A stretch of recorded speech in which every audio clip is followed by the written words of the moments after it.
पूजा घर में बिल्कुल भी ना रखें इन देवी देवताओं की मूर्तियाँ, वरना कंगाल हो जाओगे। तो दोस्तों चलिए शुरू करती है। नंबर 1, माँ दुर्गा की बात करें तो हमें यह ध्यान रखना चाहिए कि उसका कौन सा स्वरूप हम अपने घर में रख रही है। जैसे महिषासुर मंदिनी का रूप, संहार करती हुई चंडिका देवी का रूप। ऐसी प्रतिमा या तस्वीर कभी भी घर के मंदिर में नहीं रखनी चाहिए, नहीं तो आपको शुभ परिणाम की जगह अशुभ परिणाम देखने को मिलेगी। नंबर 2, आपको जीवन भर समस्याओं का सामना करना पड़ सकता है, इसलिए माँ दुर्गा का हमेशा सौम्य रूप ही पूजा घर में रखें। यदि आप माँ दुर्गा की तस्वीर रख रही है तो हमेशा ये ध्यान रखें कि उनके सिर का मुंह बंद होना चाहिए। नंबर 3, यदि आपने पूजा घर में अपने पूर्वजों या पितरों की तस्वीर रखी है तो उसे तुरंत हटा दें। वास्तुशास्त्रों और ज्योतिष में मृत परिजनों की तस्वीर रखना अशुभ माना जाता है। नंबर 4, हिंदू धर्मों में शिव देवताओं की पूजा का विधान है। साथ ही पूजा घर में किसी साधु या संत की मूर्ति या चित्र भी न रखें। आप चाहे तो किसी साधु या संत की मूर्ति या चित्र दीवार पर लगा सकती है, लेकिन इनकी मूर्ति या चित्र भूलकर भी अपने पूजा घर में न रखें। नंबर 5, वास्तुशास्त्र के अनुसार घर में कभी भी शिवलिंग की स्थापना नहीं करनी चाहिए, क्योंकि शिवलिंग शून्य और वैराग्य का प्रतीक है, इसलिए इसे घर में नहीं रखना चाहिए। अगर आप शिवलिंग घर में रखना चाहती है तो पार्वत का या फिर अंगूठे के आकार का शिवलिंग आप घर में रख सकती है। नंबर 6, भैरव की मूर्ति भगवान शिव के ही एक पूर्ण रूप है। भैरव जी की मूर्ति भी घर में नहीं रखनी चाहिए। इसका कारण ये है कि भैरव एक मातांत्रिक देवता है। तंत्र मंत्र द्वारा इनकी साधना की जाती है, जबकि पारिवारिक जीवन में सुख शांति और प्रेम की अपेक्षा की जाती है। इसलिए घर में भैरव की मूर्ति नहीं रखनी चाहिए। नंबर 7, भगवान शिव जी का एक अन्य रूप नटराज भी है। वास्तुशास्त्र के अनुसार नटराज रूप वाली भगवान शिव प्रतिमा घर में नहीं होनी चाहिए। इसका कारण यह है कि भगवान शिव जब तांडव नृत्य करती है तो विनाश होता है। भगवान शिव जी नटराज रूप में शिव तांडव करती है, इसलिए इन्हें घर में नहीं लाए। नंबर 8, शनि ग्रह की शांति के लिए भगवान शनि देव की पूजा आराधना की सलाह देता है, लेकिन इन्हें घर में लाने की सलाह ज्योतिष शास्त्र भी नहीं देता है। शनि महाराज एकांत, विरह, उदासीनता और विराग के देवता मानी जाती है, जबकि गृहस्थी को चलाने के लिए राग, प्रेम एवं भौतिक चीज़ों की जरूरत होती है। इसलिए शनि महाराज की मूर्ति को भी कभी घर में नहीं लाना चाहिए। नंबर 9, राहु की शांति के लिए ज्योतिष शास्त्रों में राहु की पूजा करने की सलाह दी जाती है, लेकिन राहु की मूर्ति घर में लाने की सलाह नहीं दी जाती है, क्योंकि राहु एक छाया ग्रह होने के साथ ही साथ पाप ग्रह भी है। ये भूल रूप से एक असुर है। इनकी पूजा इन्हें घर परिवार से दूर रखने के लिए की जाती है, इसलिए कभी भी अपने पूजा घर में भूलकर भी राहु की मूर्ति न रखें। नंबर 10, केतु। मित्रों, केतु भी उसी प्रकार का ग्रह है जैसा राहु है, क्योंकि दोनों ही एक असुर के शरीर से उत्पन्न हुई है।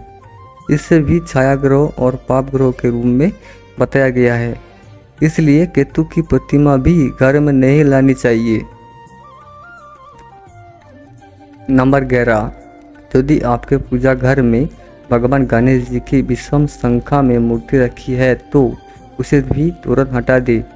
विषम संख्या में और ज़्यादा मूर्ति रखने से बनते हुए काम बिगड़ जाती है, जिससे आपको जीवन में कोई तरह की समस्याओं का सामना करना पड़ता है। नंबर 12, किसी भी देवी या देवता की बुद्ध रूप की तस्वीर घर में नहीं लगानी चाहिए या पूजा घर में नहीं रखनी चाहिए। इसे अनिष्टकारी माना जाता है।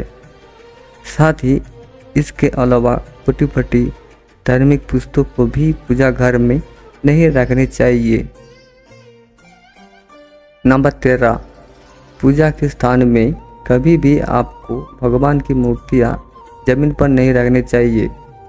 जमीन में रखी गई मूर्तियाँ घर में नकारात्मक ऊर्जा का कारण बनती है। नंबर 14, मूर्ति स्थापित करने से पहले जमीन के ऊपर कोई चौकी या कपड़ा रखें। साथ ही आपको कभी भी मूर्तियाँ को आपको दीवार से सटाकर नहीं रखना चाहिए। ऐसा करना अशुभ माना जाता है। नंबर 15, शास्त्र के अनुसार पूजा घर में एक से अधिक शंख भी नहीं रखने चाहिए। एक से ज़्यादा शंख पूजा घर में रखना अशुभ माना जाता है और ध्यान रखें कि पूजा घर में रखा शंख खंडित नहीं होना चाहिए। इसलिए पूजा घर में एक ही शंख रखें और वह शंख अखंडित होना चाहिए। नंबर 16, पूजा घर में ऐसी मूर्ति नहीं रखनी चाहिए जो प्लास्टिक और पेरिस से बनी हुई है। इसके अलावा घर के मंदिर में कोई भी मूर्ति प्लास्टिक या पत्थर से बनी हुई नहीं रहनी चाहिए। नंबर 17, अपने घर के मंदिर में जब भी मूर्ति रखें हमेशा कोशिश करें कि वह चांदी, पीतल, सोने या फिर मिट्टी की बनी होनी चाहिए। इसके अलावा आप अपने घर के मंदिर में तस्वीरें भी रख सकती है। ऐसा करना आपके लिए शुभ होगा। नंबर 18, पूजा घर में कभी भी टूटी या खंडित मूर्तियाँ और खराब हो चुकी तस्वीरों को भूलकर भी नहीं रखना चाहिए। मान्यता है कि ऐसी मूर्ति और तस्वीरों से पूजा का शुभ फल नहीं मिलता है और नकारात्मक ऊर्जा का वास होती है। नंबर 19, कई बार हम जाने अनजाने में टूटी मूर्तियाँ को छोड़ देती है। इसका अशुभ प्रभाव घर के सदस्यों पर पड़ता है।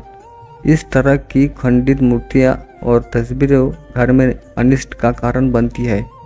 परंपरा के अनुसार खंडित मूर्ति और तस्वीरें बहती नदी में प्रवाहित कर देना चाहिए।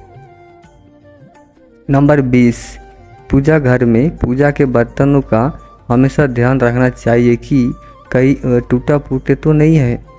टूटे फूटे पूजा के बर्तनों का प्रयोग करना बहुत अशुभ माना जाता है। ऐसी चीज़ों को तुरंत घर के बाहर रख देना चाहिए। नंबर 21, पूजा घर में टूटे फूटे बर्तन को रखने से आर्थिक संकट का सामना करना पड़ता है और यह चीज़ों घर के सदस्यों में होने वाले लड़ाई झगड़े का कारण भी बनती है। इसलिए हमेशा पूजा घर में सही बर्तनों का प्रयोग करना चाहिए, जिससे जीवन में सकारात्मकता आती है। दोस्तों, ये थी वह मूर्तियाँ जो भूलकर भी पूजा घर में नहीं रखना चाहिए। अगर वीडियो अच्छी लगी तो वीडियो को लाइक एंड शेयर करें और आपके अपने चैनल वास्तु टिप्स हिंदी को सब्सक्राइब करके बेल नोटिफिकेशन को ऑल पर सेट कर लें, ताकि आपको हमारी आने वाली हर एक न्यू वीडियो का नोटिफिकेशन आपको सबसे पहले मिल जाए। वीडियो देखने के लिए आपका धन्यवाद। अगर आपका जीवन में कोई परेशानी है तो वीडियो में दी गई नंबर पे फ़ोन कर सकती हो और व्हाट्सएप भी कर सकती हो। तो दोस्तों, आज के लिए इतना ही। मिलती है दूसरे वीडियो में। धन्यवाद।